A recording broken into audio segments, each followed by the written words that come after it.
اعوذ باللہ من الشیطان الرجیم، بسم اللہ الرحمن الرحیم۔ السلام علیکم ورحمۃ اللہ وبرکاتہ۔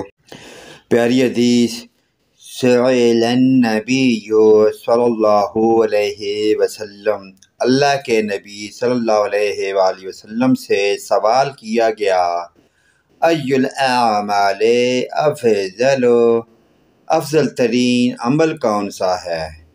تو پیارے آقا نے فرمایا، قال الصلاۃ لأول وقتها، آپ صلی اللہ علیہ وآلہ وسلم نے فرمایا نماز کو اول وقت میں یعنی ٹائم پر ادا کرنا۔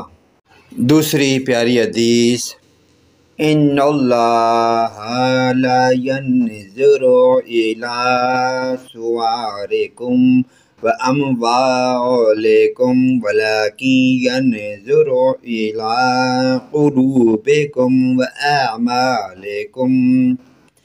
اللہ تعالیٰ تمہاری شکلوں اور تمہارے اموال کو نہیں دیکھتا، بلکہ تمہارے دلوں اور اعمال کو دیکھتا ہے۔